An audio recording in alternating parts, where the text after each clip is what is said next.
What's up, guys? Paramoto here. How are you guys doing today? Today I'm doing just fantastic. So guys, today I want to take advantage of this random 70-degree day in the middle of December to talk to you guys about the differences between the Gen 1 Panigale 959 and the Gen 2 Panigale V2.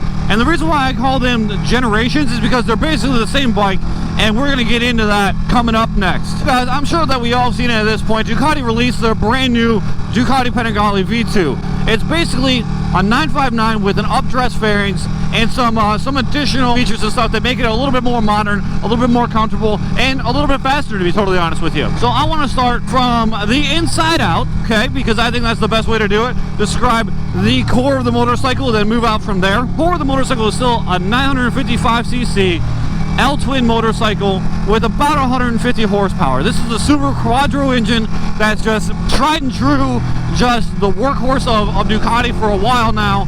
And to be honest with you, I'm about to pass this guy.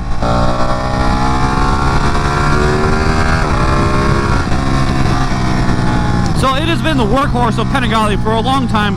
So you know that it's nice and reliable. You can rest easy riding one. This has been one that has almost 7,500 miles on it, and I've had very little problems with it. It's been an absolute fantastic little bike. Little bike. I don't know why I called it a little bike. But anyway, so the Super Quattro is basically tried and true. You can rest easy when you're riding one, that you're most likely not going to have problems with it. Last time I looked, I think Panigale had about a 30 or 40% failure rate. That's not terrible for European motorcycles. I think Japanese bikes have about a little bit less than 20. So you're a little bit more likely to have problems with these, but more likely than not, you're not going to have a problem with it, is what that says. So, I mean, I rest easy riding it. I've road tripped with this bike, and I would do it again. 100% would do it again. Basically, what they've done with the V2 is they made it a little bit more modern and everything. Like I said, the engine is basically still the same. What they've done with the engine is they've remapped it, so it's got about 155 horsepower now. I'm not sure about the torque figures. I couldn't find those, but it's probably not too much more torque or about the same. So the V2 introduces basically brand new 6-axis electronic rider aids. That's just the newest of the new. They add in wheelie control, an up and down quick shifter instead of just an up quick shifter. They've really brought the electronics of the V2 into the modern era. This bike right here is only got electronic brake control, traction control, ABS. Yeah, I mean, it's a little bit older style, but I mean, it's still more electronic rider aids than I've had on any motorcycle that I've ever had. So I'm happy and comfortable with it, and I like it. With the V2, you should have all the rider aids that you need to basically just dump the clutch and go like this with the throttle, and it should just stay, you know, a little bit above the ground and just kind of get it. I mean, the rider aids are meant to kind of keep you safe, but really the overall purpose of rider aids is to make sure that you can go as fast as you possibly could go on your motorcycle. The Panigale V2 maintains the same chassis dynamics that this bike has right here. They've redone it a little bit for comfort, redone the ergonomics a little bit for comfort, but the V2 still has the load-bearing engine and also the same chassis that the Panigale 959 has. So it's really not that much different. It's a little bit more comfortable. And I really like how the engine is a stress member of the motorcycle, which negates really the need for a full-on frame. It's lighter than bikes of a similar size, and you know, it handles better too. I like the way that these bikes handle with their frames. Finally, the little Panigale is coming with a single-sided swing arm. A lot of people think that if it doesn't have a single-sided swing arm, then it's not a Ducati. And you know, personally, I don't mind either way. And I didn't really even notice the single-sided until somebody pointed it out. You know, yeah, it's cool and whatnot, but it doesn't really make any difference to me, to be totally honest with you. Even though I do think it's pretty cool. I do think it's pretty cool. It's definitely the first time any little Panigale has had the single-sided swing arm. So, I mean, you're getting something with the smaller version of the Panigale that you've never had with any other bike. So I think that's pretty cool. I think that's cool that Ducati's finally introduced big boy parts into their smaller version, their more economical Panigale. So I think it's pretty awesome. I'm all about Ducati and what they've done for their riders with this new V2.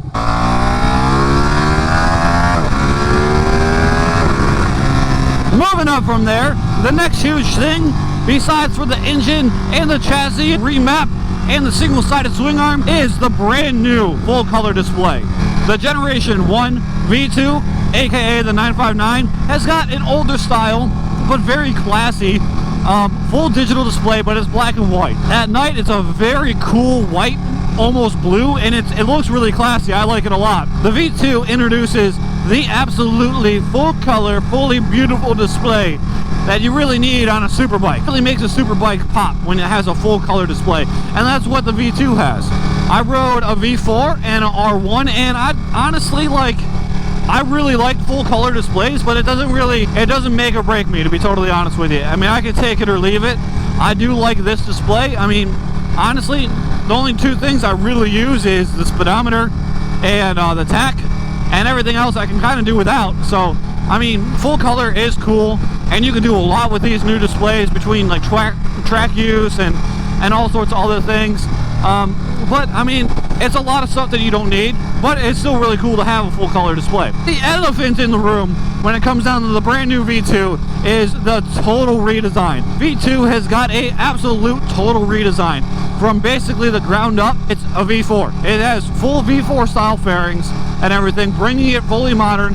You see this with most motorcycle manufacturers, that their smaller version of bikes will routinely look like the bigger versions. You see this in Kawasaki, and you see it with Honda. The 300 looks like the older 636. The 400 looks like the newer 636.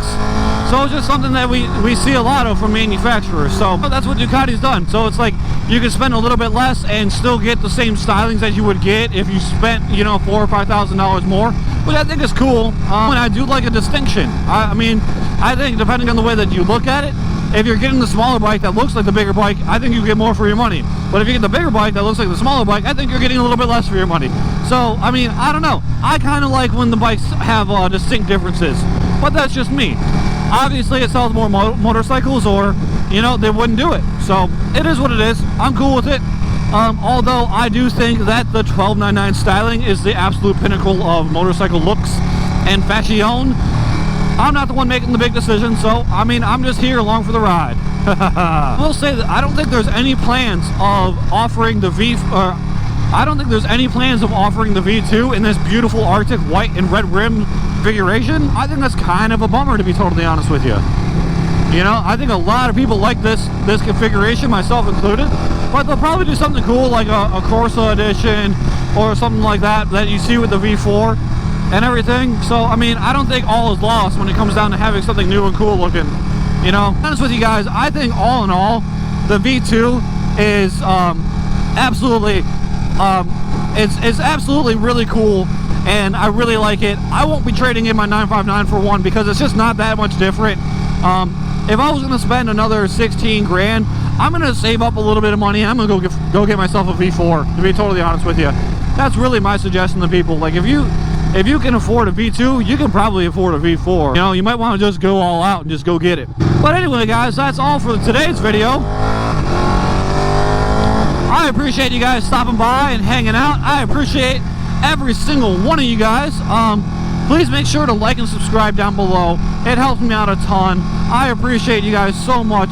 Thank you again for watching. Deuces.